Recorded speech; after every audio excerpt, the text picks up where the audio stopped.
주연절 첫째 주일이 되었습니다. 하나님께서 세상을 사랑하셔서 보내신 독생자 예수 그리스도를 기억하는 절기입니다. 지난 한 주간 찾은 한파가 사람들을 몹시 움츠리게 하였습니다. 오늘날 시국을 보면 우리의 마음까지 함께 얼어붙는 듯한 느낌을 받습니다. 추운 겨울을 따뜻한 온정으로 함께 이겨낼 수 있기를 바랍니다. 오늘의 본문은 바울이 고린도 교회에 보내는 서신서입니다. 오늘의 본문을 다시 읽어보겠습니다. 내가 사람의 방언과 천사의 방언으로 말을 할지라도 내게 사랑이 없으면 울리는 징이나 요란한 꽹과리가 될 뿐입니다. 내가 예언하는 능력을 가지고 있을지라도 또 내가 모든 비밀과 모든 지식을 가지고 있을지라도 또 산을 옮길 만한 모든 믿음을 가지고 있을지라도 내게 사랑이 없으면 아무것도 아닙니다. 오늘 본문에서 바울이 사랑을 강조한 이유를 알기 위해 고린도 교회에서 벌어진 일들을 살펴보려고 합니다. 고린도는 바울의 2차 여행 때 머물렀던 도시입니다. 고린도는 지금의 아테네 일대 지역입니다. 오늘날 코린토스라고 불리는 도시가 과거의 고린도였습니다. 이 지역은 운하가 건설되어서 운영되고 있는 지역입니다. 서편으로는 이오니아 해가, 동편으로는 에게해가 자리하고 있는 이 지역은 두 바다의 사이의 거리가 불과 5km에 불과하지 않습니다.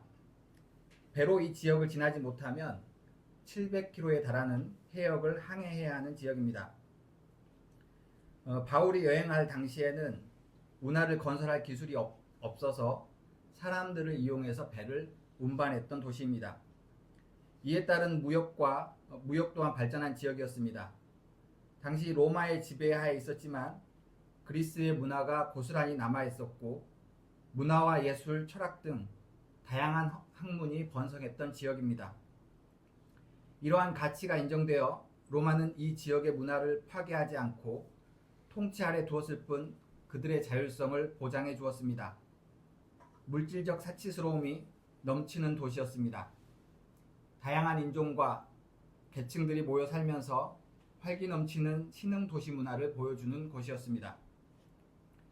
그리스를 대표하는 것 중에 철학의 소피스트가 있습니다. 지혜로운 사람이란 뜻을 지닌 이 소피스트들은 진리가 상대적이고 상황에 따라 다를 수 있다는 견해를 가졌습니다. 그들은 진리란 무엇인가 라는 본질적인 질문보다 어떻게 하면 사람들을 설득시킬 수 있을까에 보다 관심을 가졌습니다. 이로 인해 소피스트들은 도덕이나 사회 규범에 대해 상대적인 태도를 가졌으며 각기 다른 사회에서 다른 규범이 있을 수 있다고 주장하였습니다. 이들은 자신들의 지식을 돈을 받고 가르쳤습니다. 그로 인해 그들은 지식의 상인이라고 비판을 받기도 합니다. 그들은 좋은 대가를 지불하는 사람들과 어울렸고 그러다 보니 귀족이나 사회 고위층들과 어울리기를 즐겼습니다. 이들은 노동을 하찮은 것으로 여겼고 지적, 관념적 탐구를 가치 있는 것으로 여겼습니다. 이러한 철학은 사람들 간의 우위를 다투는 오락으로까지 확산되어 사람들은 철학자들의 논쟁을 즐겨보곤 하였습니다. 고린도 지역은 이렇듯 경쟁하듯 남들에게 돋보이고자 하는 풍조가 만연해 있던 지역입니다. 이와 더불어 사치와 향락 또한 발달한 도시였습니다. 신분제에 대한 차별 또한 심한 지역이기도 하였습니다. 바울은 이런 지역에 전도 여행을 떠납니다. 고린도 사람들은 바울을 소피스트들 중에 한 명으로 여겼습니다. 사도행전 17장 18장에 보면 아테네 지역에서 바울을 중심으로 일어났던 논쟁의 이야기가 나옵니다. 에피쿠로스 학파와 스토아 학파를 비롯한 철학자들과의 논쟁이 그것입니다. 소피스트들에게 바울의 이야기는 아주 신선하거나 깊은 통찰을 주었다고 말하기는 어려울 것입니다. 여느 소피스트들처럼 바울의 가르침도 그저 들을 만한 하나의 지혜로 여겨졌습니다. 그는 유대인들과 그리스인들을 설득하고자 하였으나 오히려 그들로부터 비난과 공격을 당하기까지 합니다. 그러나 바울이 이 지역의 소피스트들과 차이를 보인 점이 있습니다. 그는 가르침을 통해 돈을 벌지 않았습니다. 그는 노동을 통해 직접 돈을 벌었고 자신의 지혜를 돈벌이에 사용하지 않았습니다. 이는 가난한 이들도 그의 지혜를 언제든 들을 수 있도록 하였습니다. 또한 귀족이나 상류계층과 어울리기보다 사회 저변의 사람들을 신분과 처지에 상관없이 두루 만났으며 자신의 지혜를 얻기 위해 모인 사람들과 함께 식사를 하고 어울렸습니다. 바울이 보여준 이러한 행실은 고린도 지역의 사람들에게 다르게 다가왔고 이로 인해 고린도 지역에서 예수 그리스도를 널리 알리고 확산시킬 수 있었습니다. 바울은 1년 6개월 동안 이 지역에 머무르며 많은 이들에게 그리스도의 복음을 전하고 세례를 주었습니다. 이후 바울은 다시 에베소로 전도 여행을 떠나게 됩니다. 오늘 읽은 고린도전서를 작성한 이유는 바울이 에베소에 머무는 동안 고린도 교회로부터 온 소식을 들었기 때문입니다. 바울이 떠난 후에 고린도 교회는 여전히 자신들의 교회 공동체를 이어갔습니다. 그러나 그 공동체는 오래지 않아 고린도 도시의 문화의 영향을 받게 됩니다. 그들은 자신이 받은 은사를 자랑하고 이를 두고 서로 경쟁하면서 교인들 간의 갈등이 발생합니다. 이렇게 교회는 분파를 만들며 분열하게 됩니다. 자신이 추앙하는 지도자에 따라 바울파, 아볼로파, 베드로파, 그리스도파로 나뉘어서 서로를 비방하며 다툼이 일어납니다. 이러한 소식을 고린도 교회의 교인으로 있었던 글로에의 서신을 통해 바울이 듣게 되고 이에 대한 응답으로 쓴 편지가 고린도전서입니다. 각자의 은사를 두고 경쟁하듯 자랑하는 고린도 교회에 대해 바울은 분열된 교회를 화해시키는 성령의 은사를 주제로 하여 편지를 쓰게 됩니다. 바울은 사람들이 받은 모든 은사는 서로의 유익을 위해 존재하는 것이며 그보다 가장 좋은 길이 있는데 그것이 바로 사랑이라고 전하고 있습니다. 사람의 방언과 천사의 방언으로 말을 하고 예언하는 능력을 가지고 있을지라도 또 산을 옮길 만한 모든 믿음을 가지고 있을지라도 내게 사랑이 없으면 아무것도 아닙니다. 그러면서 바울은 사랑에 대해 설명을 합니다. 고린도전서 13장 4절에서 7절의 내용입니다. 사랑은 오래 참고 친절합니다. 사랑은 시기하지 않으며 뽐내지 않으며 교만하지 않습니다. 사랑은 무례하지 않으며 자기의 이익을 구하지 않으며 성을 내지 않으며 원한을 품지 않습니다. 사랑은 불의를 기뻐하지 않으며 진리와 함께 기뻐합니다. 우리의 모든 것을 덮어주며 모든 것을 믿으며 모든 것을 바라며 모든 것을 견딥니다. 우리가 기독교인이다, 그리스도인이다 하고 전할 때 이를 전하는 방식은 말의 재주 혹은 성공적인 능력이 아닙니다. 그 근원에 있는 타인을 향한 사랑, 그들의 처지를 이해하고 보듬을 수 있는 마음이어야 합니다. 이는 하나님께서 주시는 마음입니다. 요한복음 3장 16절 하나님이 세상을 이처럼 사랑하셔서 독생자를 주셨으니 누구든지 그를 믿으면 멸망하지 않고 영생을 얻을 것이다. 저는 이 구절에서 이처럼 사랑하셔서라는 말에 집중을 하고 싶습니다. 하나님이 이처럼 사랑하셨다고 했을 때 그 이처럼은 얼마만큼의 크기를 이야기하는가 하는 부분입니다. 우리가 하나님을 사랑한다고 하고 그 사랑을 닮고자 할 때 하나님의 그 이처럼의 사랑이 어떤 사랑인지를 우리가 고민해 보아야 할 것입니다. 오늘 읽은 신명기 본문 또한 이를 강조한다고 볼 수 있습니다. 주 너희의 하나님의 명령을 귀담아 듣는 사람은 복을 받을 것이며 주 너희 하나님의 명령을 귀담아 듣지 않고 너희에게 명한 그 길을 떠나 알지 못하는 다른 신을 따르는 사람은 저주를 받을 것이다. 이 말씀은 마치 협박처럼 들리기도 합니다. 사랑의 하나님이 어떻게 사람들을 겁박하여 강제로 조정하고자 하시는가 하는 생각이 듭니다. 그러나 이러한 하나님의 강경한 입장에서 우리는 하나님의 애타는 마음을 찾아보아야 할 것입니다. 무엇이 이토록 하나님을 강경하게 만들었는가 하는 것입니다. 사랑은 기독교의 근본 교리라고 할 수 있습니다. 그러나 돌아보면 도저히 사랑하기 어려운 대상들이 있습니다. 오늘 한국 사회에서 저를 불편하게 하는 이들 중 극우화된 보수 기독교가 있습니다. 보수적인 정치 집회에 태극기와 성조기, 이스라엘 국기를 들고 찬송가를 부르는 기독교인들, 자유민주주의를 외치며 공산주의자들, 빨갱이를 사냥하고 다름을 혐오하는 기독교인들, 이들의 행태는 제가 기독교인으로 살아가는 것을 부끄럽게 합니다. 많은 사람들이 기독교를 혐오 종교로 여기고 있습니다. 오늘의 한국 기독교인들이 보여주는 모습은 사람이 어찌 저리 이기적이며 배타적이고 폭력적인가 하는 생각을 들도록 합니다. 오늘의 보수 기독교의 뿌리를 서북청년단이라고 하는 해방 후 결성된 극우 조직에서 찾아볼 수 있습니다. 이 세력은 이승만 정권 때 국가의 보호와 지지를 받으며 무참한 폭력을 자행했던 집단입니다. 이 서북청년단은 1956년 한경직 목사의 영락교회 청년들을 중심으로 결성되었습니다. 서북청년단을 중심으로 교계 지도자들은 국가를 정화시킨다는 명분으로 무자비한 폭력을 자행합니다. 대표적으로 제주의 4.3과 보도연맹 사건을 들 수 있습니다. 여러분 혹시 손가락총이란 말을 들어봤는지 모르겠습니다. 이 손가락총은 그 교계 지도자들이 그 마을의 빨갱이를 선별하기 위해서 가르치는 손가락을 지칭합니다. 이 교계 지도자들이 가르치는 이들은 빨갱이로 지칭되어서 사살당하게 됩니다. 그래서 그 손을 가르치는 말을 손가락총이라고 이야기했습니다.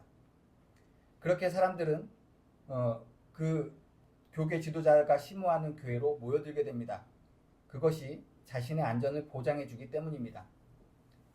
동창회나 향후회, 종친회 같은 모임이 중요하게 여기게 됐던 것도 이와 비슷한 이유입니다. 교회의 지도자들은 이들의 폭력을 거룩한 전쟁으로 미화하고 그들을 지지하였습니다. 역사학자인 한홍구 박사는 그들의 잔혹한 살인이 가능했던 이유를 기독교적 사명감에서 비롯한 것으로 이야기합니다. 그들의 폭력은 국가에서 공로로 인정받아 사회 곳곳에 중직으로 임명되기도 합니다. 이후 군 지휘관으로서도 출세하며 한국 사회의 보수화를 주도하게 됩니다. 오늘날 육군 사관학교에 해당하는 국방경비사관학교의 5기생들 중 3분의 2가 서북 출신이었다고 합니다. 그리고 이들은 이후 박정희의 쿠데타를 돕는 데 적극적으로 개입합니다. 1966년 김중원 목사를 중심으로 국가조찬 기도회를 가짐으로써 기독교는 더욱 우경화의 길을 걷게 되고 그 세력이 지금의 극우 보수 세력으로 성장하게 됩니다. 오늘날 보수 기독교의 모습을 보면 염호감을 느끼게 합니다. 같은 신앙을 가진 이들인지 의심스럽고 그들과 같은 기독교 신앙인으로 평가받는 것이 여간 불편한 일이 아닙니다. 보수 기독교의 근원으로 여겨지는 서북청년단을 이해하기 위해서는 서북 지역에 대해서 살펴볼 필요가 있습니다. 이 서북 지역은 조선시대의 평안도 일대를 이야기합니다. 조선 후기 사회 경제적인 역량이 성장함에 따라 여러 사회 모순에 대한 저항의 분위기가 확산되었습니다. 특히 평안도는 활발한 상업활동과 경제성장을 바탕으로 역동적인 사회상을 보이는 곳이었습니다. 그러나 오랫동안 중한 정치 권력으로부터 소외되었고 이 지역민들에 대한 차별 대우가 있었습니다. 서북 지역 사람을 뜻하는 서북인이라는 표현은 조선시대에서부터 나타납니다. 선조 때 율곡 이이가 서북인 중 관직에 오르는 자가 적으므로 이 지방의 인재를 등용해야 한다고 제안을 합니다. 그 지역에서 일어날 밀란을 걱정했던 탓입니다. 과거에 급제하고도 관직을 얻지 못하자 서북 지역의 지식인들 사이에서는 불만이 커져갑니다. 관직을 얻지 못했다는 것은 그 지역이 행정적으로 소외되어 있음을 뜻합니다. 이러한 서북인들의 불평불만으로 인해 발생한 것이 홍경래은 아닙니다. 이 농민의 난이 실패로 끝나면서 서북 지역은 더욱 차별받게 됩니다. 이러한 서북 지역의 서름이 극에 달한 시기가 일제강점기였습니다.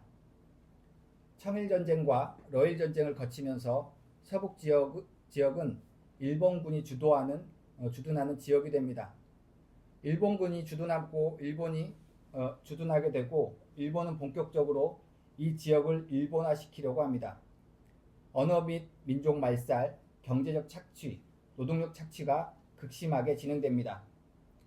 그러나 조국은 힘이 없어서 이들을 돌볼 수 없었고 서북인들은 스스로 자생하기 위해 거세게 일본에 저항하게 됩니다. 말 그대로 목숨을 건 투쟁을 시작하게 됩니다. 그러면서 이들 안에는 반일 감정과 민족주의가 강하게 자리하게 됩니다. 그 시기에 누구도 돌보지 않던 서북인들을 관심 가지며 돌보아 주었던 이들이 있었습니다. 바로 미국 장로교 선교사들이었습니다. 아무도 돌보지 않고 무력하게 억압당하는 백성들을 미국 장로교회에서는 의약품과 먹을 것을 나누어 주며 그들의 위로가 되어 주었습니다. 교회를 찾는 이들이 늘어났고 장로교는 평양을 중심으로 성장하게 됩니다. 평양신학교, 숭실학당, 오산학교 등이 이러한 배경에서 설립됩니다. 평양을 중심으로 이들은 일제에 강하게 저항하며 의병운동을 벌였습니다. 해방 후 국가가 둘로 나뉘어지면서 소련과 공산주의에 의해 이들은 다시 탄압을 당하게 됩니다. 미국 장로교를 배경으로 하고 있는 서북 지역의 기독교인들은 공산주의자들에 의해 수탈과 착취를 당하게 됩니다. 이 극심한 탄압으로 인해 결국 이들은 고향을 떠나 월남을 결정합니다. 고향을 떠나 머물 곳 없는 이들을 반겨준 이들이 남측에 자리한 미군정과 이승만 정권이었습니다. 미국을 등에 업고 대통령이 된 이승만의 경우 자신의 약한 지지 기반을 강화하기 위해 이 서북 지역의 사람들을 서북 지역에서 온 기독교인들을 중용하게 됩니다. 이를 거들었던 대표적인 인물이 영락교회의 한경직 목사였습니다. 고향 땅을 떠나 서름을 안고 월남한 이들에게 새로운 땅은 하느님께서 주신 젖과 꿀이 흐르는 가나안 땅처럼 여겨졌을 것입니다. 그들에게 주어진 기회는 하나님께서 주신 사명처럼 여겨졌고 이를 위해 목숨도 불사하고 공산주의를 제거하는 데 앞장서게 됩니다. 기독교 지도자들은 공산주의에 대한 반감을 강조하며 이를 신의 뜻과 연결시켰습니다. 이들은 공산주의가 비윤리적이고 신앙을 박해하는 이념으로 여기며 공산주의의 확산을 막기 위한 종교적 사명을 수행한다고 주장했습니다. 기독교는 공산주의와의 싸움을 신의 전쟁으로 규정하며 한국의 자유민주주의 체제 설립을 위한 전선에 나선 것입니다. 이러한 역사적 배경을 두고 보면 오늘날 보수 기독교가 보이는 배타성과 폭력성의 이면에는 오랫동안 변방의 백성들이 겪었던 서름을 살펴볼 수 있습니다. 구구 기독교가 과거의 서북 기독교인을 뿌리로 하고 있다는 점은 보다 다양한 역사적 해석이 필요하긴 합니다. 하지만 지금 곳곳에서 발생하는 폭력들을 살펴보면 그 이면에는 그들의 내면을 지배하는 거대한 두려움과 슬픔이 있음을 가늠할 수 있습니다. 하나님께서 오늘의 시대적 모순 앞에 힘없이 고통당하는 이들에 대해서 슬퍼하고 계십니다. 동시에 인간의 본성을 상실하고 괴물이 되어버린 이들의 내면 깊은 곳에 자리한 두려움과 슬픔 또한 살피고 계십니다. 고린도전서 13장에서 바울은 사랑의 의미를 나열하고 다음과 같은 말을 붙입니다. 우리는 부분적으로 알고 부분적으로 예언합니다. 온전한 것이 올 때 부분적인 것은 사라집니다. 우리가 아는 것은 부분에 불과합니다. 그렇기에 우리 안에 일어나는 판단과 예언, 그것들은 온전한 것이 온 후에 사라질 것들입니다. 그러나 인간은 눈에 보이는 현상만을 두고 판단할 수밖에 없는 존재입니다. 그것이 인간이 가진 한계입니다. 하나님께서는 우리에게 서로 사랑하라 하시고 화해하며 살기를 바라십니다. 하지만 그 일이 쉽지 않습니다. 우리의 원수의 과거를 이해한다고 해서 그들의 두려움과 아픔을 이해한다고 해서 우리 마음속의 분노와 미움이 사라지는 것은 아닙니다. 바울이 당부하고 강조하는 사랑은 근원적으로 하느님으로부터 발현되는 것입니다. 예수님의 사랑하는 제자 요한은 하나님은 사랑이다라고 고백합니다. 이를 오늘 본문과 연결하면 사랑이 없으면 아무것도 아닙니다라는 말은 하나님이 아니면 아무것도 아닙니다라고 번역할 수 있습니다. 우리가 온전한 삶을 살려고 한다면 결국 우리는 하나님의 깊은 사랑을 마주해야만 합니다. 이는 나의 지식과 믿음이 부분적인 것이라는 고백이 있을 때 그 고백에서부터 시작할 수 있습니다. 지난해 한국의 기독교 단체들은 한국기독교교회협의회 창립 100주년을 맞이하여서 연합 세미나를 열었습니다. 국가폭력에 편승하여 한국의 기독교가 저지른 죄책에 대한 고백을 주제로 열었습니다. 제주와 여순을 거쳐 반공 기독교가 저질렀던 폭력과 오늘날 뉴라이트로 이어지는 극우 보수적 성향의 기독교인들의 만행에 대해 기독교인으로서 죄를 고백하는 세미나를 연 것입니다. 그 악행이 비록 내가 저지르지 않았다 하더라도 기독교인으로서 사는 우리 모습 속에 있음은 부정할 수 없습니다. 공동체로서 함께 감당해야 할 우리의 모습이며 동시에 나의 모습이기도 합니다. 하나님의 사랑은 우리를 이러한 고백에만 머무르도록 하지 않습니다. 우리가 하나님을 고요히 바라보면 상처와 아픔이 뒤엉킨 복잡한 감정들로 이루어진 이 땅의 모순들을 두루 살피고 계심을 발견할 수 있습니다. 자신에게 주어진 은사를 발휘하는 것은 우리 안에 자리한 하나님의 사랑이 행동으로 드러나는 것입니다. 은사라고 여기는 것들은 사랑의 결과로 드러나는 것이고 그 본질은 이처럼 사랑하신 세상을 향한 하나님의 크신 사랑에 있습니다. 그 사랑이 우리 안에 채워질 때 우리는 보다 온전해질 수 있습니다.